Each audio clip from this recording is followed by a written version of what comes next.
Bonjour tout le monde, je vous propose aujourd'hui de corriger donc l'exercice 3, enfin en tout cas la partie 1 de l'exercice 3 du brevet des collèges de septembre 2020 de la Polynésie. Alors, on considère le motif initial, c'est contre, donc on observe une figure plane. Ce motif est composé d'un carré ABCE de côté 5 cm. Donc première chose à faire, on va d'abord relever toutes les informations du texte et les mettre sur la figure. Donc un carré de 5 cm. Bon, je mets les angles droits, j'en aurai peut-être besoin ou pas, je ne sais pas. En tout cas, je relève tout ce qu'on me dit. Et d'un triangle EDC, rectangle et isocèle en D. Alors, rectangle en D, donc ça veut dire que j'ai un angle droit en D. Il est isocèle en D, donc ça veut dire que DE égale DC. Je rajoute le codage qui va bien, égale à, on ne connaît pas la longueur, on sait que c'est une égalité, mais on ne sait pas plus que ça. Très bien. Première question, donner sans justification les mesures de l'angle DEC. DEC, c'est cet angle-là, et l'angle DCE. DCE. Eh bien, sans justification, on va quand même justifier. Alors, qu'est-ce qu'on remarque? On remarque d'abord, d'après l'énoncé, que DEC est un triangle rectangle. DEC est un triangle rectangle en D. Donc, d'après cet énoncé, on peut dire donc les angles adjacents à la base sont égaux. Donc les angles, alors quand je dis les angles adjacents à la base, c'est-à-dire que vous prenez n'importe quel triangle isocèle, alors je vais faire en sorte qu'il soit dans l'autre sens. Donc supposons que j'ai un triangle isocèle ici en A,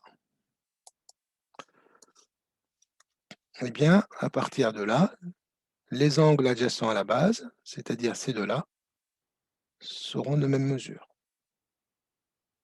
Alors ici, pour nous, il est isocèle en D, donc DEC, ça sera égal à DCE. Sont de même mesure.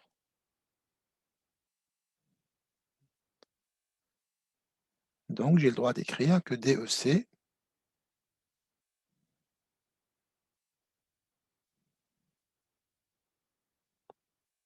égale à DCE.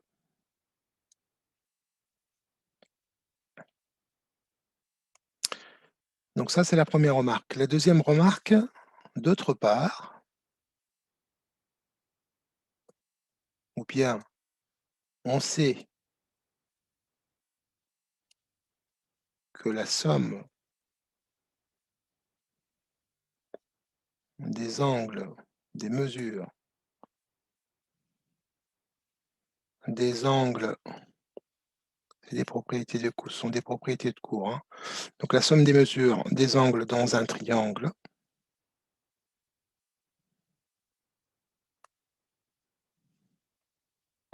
est égale à 180 degrés. Donc c'est-à-dire que DEC plus DCE plus l'angle droit, c'est-à-dire EDC,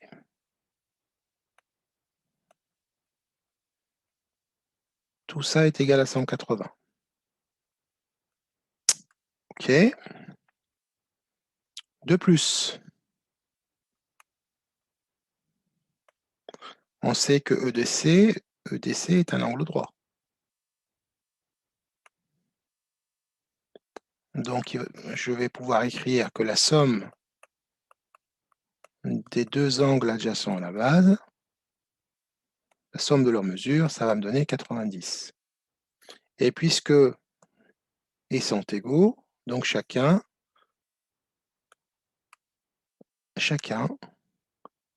sera égal à la moitié de 90, c'est-à-dire 45°.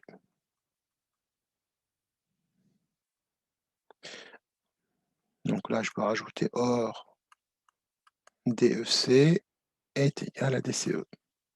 Ben, tout ça, ça n'a pas été demandé pour la justification, hein. Je le fais parce que c'est un rappel de cours et ça nous permet de voir comment rédiger au brevet. Donc en fait, qu'est-ce que j'ai utilisé comme information? J'ai utilisé 2 informations. Le fait que l'angle DC est un angle droit, est égal à 90. Ensuite, la somme des angles, des mesures des angles dans un triangle est égale à 180. Donc ça veut dire que la somme de ces 2 angles, de ces 2 mesures, fait 90, puisque l'autre, il consomme déjà 90°. Et puisque c'est égaux, donc chacun vaut la moitié de 90, donc 45. Voilà pour cette première question. Alors pour la deuxième question, on nous demande de montrer que le côté DE, c'est-à-dire ce côté-là, qui est égal à l'autre côté, hein, qui est égal à DC, est égal à environ 3,5 cm si on arrondit au centimètre près, au dixième de centimètre, pardon. Eh bien, je vais rapidement faire une figure à main levée pour représenter un petit peu la situation. Donc j'ai un triangle rectangle ici, un angle droit. Je connais cette longueur est égale à 5. Je sais que ce côté-là est égal à ce côté-là. Et mon triangle, il s'appelle donc EDC,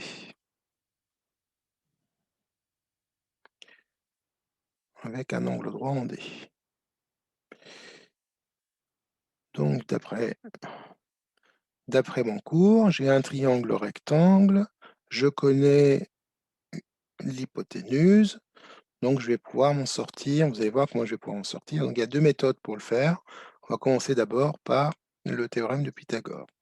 Avant que j'utilise le théorème, il va falloir d'abord dire que EDC est un triangle rectangle en D. D'après le théorème de Pythagore,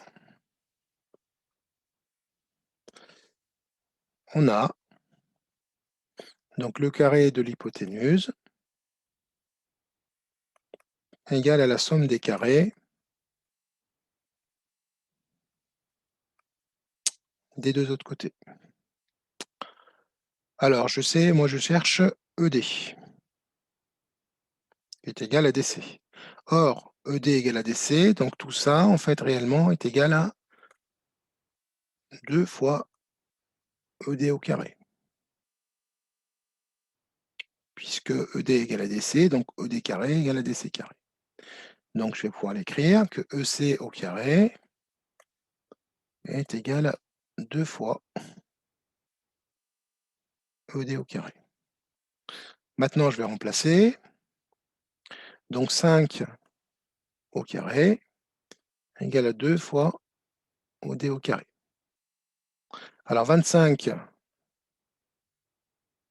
donc on va diviser par 2,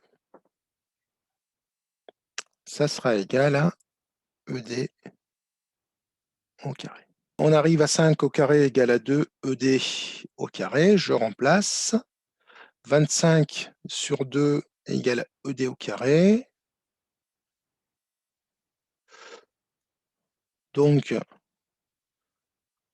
ED au carré est égal à 12,5. Ce qui me permet d'écrire que ED, ça sera égal à racine carrée de 12,5 centimètres. Donc ça, c'est la valeur exacte. Et la valeur arrondie, elle sera autour de 3,5 si j'arrondis au dixième de centimètre. Donc, la longueur ED est égale à 3,5 centimètres. Donc, la longueur de ED est de 3,5 centimètres. Ce calcul donc a été fait en utilisant le théorème de Pythagore. Je pourrais utiliser la trigonométrie. C'est ce qu'on va faire juste en dessous. Donc, je vais refaire donc deuxième méthode.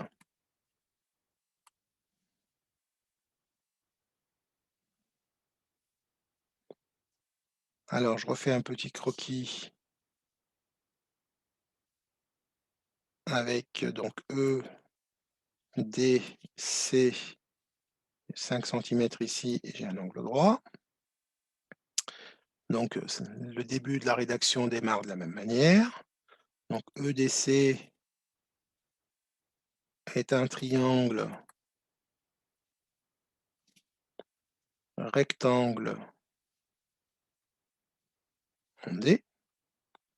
Alors, je vais juste rajouter le codage ici, et puis 45 degrés ici aussi. C'est ce qu'on a trouvé d'après la première question. Donc, EDC est un triangle rectangle en D. Alors, regardez, donc nous, on cherche ED, on connaît EC, donc ce qui va me permettre de regarder qu'est-ce que je vais utiliser. Est-ce que je vais utiliser le cosinus, le sinus ou la tangente? Quelle est leur relation trigonométrique qui met en lien ou en relation ED et l'hypoténuse? ED étant le côté adjacent à l'angle DEC, EC, c'est l'hypoténuse. Donc ED, c'est le côté adjacent. EC, c'est l'hypoténuse.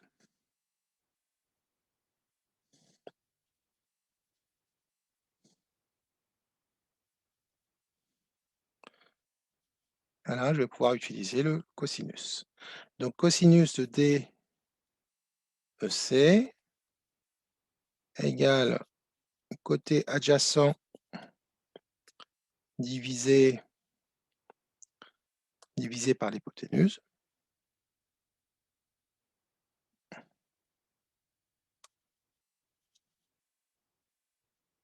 Je remplace.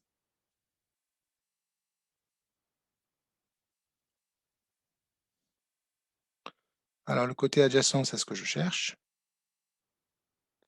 c'est-à-dire ED. L'hypoténuse, c'est 5 centimètres. Donc ED égale 5 fois cosinus DEC. Donc j'ai utilisé le produit en croix, hein. Si vous voulez, je peux rajouter ici divisé par 1. Donc ED égale à 5 fois le cosinus DEC divisé par 1, ce qui revient à 5 fois cosinus DEC. Donc, calculatrice du coup. Et si on fait ça à la calculatrice, ça va nous donner alors d'abord une valeur exacte de 5 racine carrée de 2, qui est environ égale à 3,5 centimètres pour un arrondi au dixième de centimètre. Donc on retrouve bien sûr le même résultat. Donc, voilà pour la première et deuxième question de l'exercice 3, partie 1. On va passer à la question 3. Alors la question 3, on nous demande de donner une valeur approchée au centimètre carré près de l'aire totale de ce motif. Alors, c'est parti.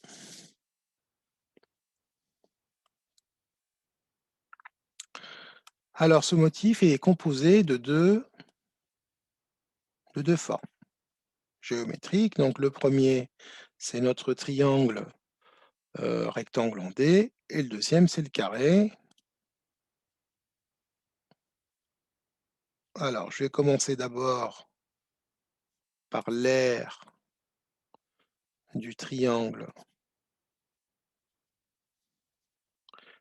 EDC. Alors, j'écris clairement la formule. C'est la base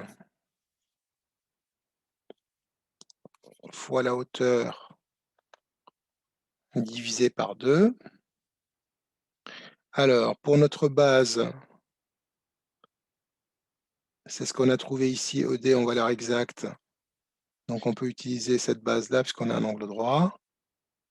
Et on peut prendre ça comme hauteur, par exemple, puisque c'est antégaux. Donc, ça sera ED fois DC divisé par 2, 5. Donc ça va me donner 12,5 divisé par 2, parce que la racine carrée de 12,5 fois racine carrée de 12,5, ça va me donner racine carrée de 12,5 au carré. Et ça, c'est 12,5 divisé par 2, donc ça va me donner 6,5, bien sûr, centimètres carrés. Maintenant, il suffit de calculer l'aire du carré AB CE. Donc, c'est un carré de côté 5. Donc, côté fois côté, ça va me donner 5 au carré, égale à 25 centimètres carrés. On va passer à l'aire totale maintenant, ou l'aire du motif. Aire du motif, ça sera l'aire du triangle EDC, plus l'aire du carré ABCE. On remplace par les valeurs numériques qu'on a trouvées. Donc l'aire du triangle, nous avons trouvé 6,5. L'aire du carré, nous avons trouvé 25. Et ça va nous donner 31,25 centimètres carrés. D'après l'énoncé, d'après la question, on nous demande un arrondi à l'unité au centimètre carré près. Donc, ça veut dire égal à 31 centimètres carrés. Rappel, la règle de l'arrondi, on voudrait à l'unité, donc on fait une troncature à l'unité et on regarde le chiffre précédent, s'il est inférieur ou strictement à 5 ou supérieur ou égal à 5. Et là, il est inférieur, donc on ne fait rien, on garde 31 centimètres carrés. Voilà pour cette troisième question. Eh bien, j'espère que cette vidéo vous a aidé. Je vous remercie pour votre attention et je vous dis à très bientôt pour d'autres vidéos. Au revoir.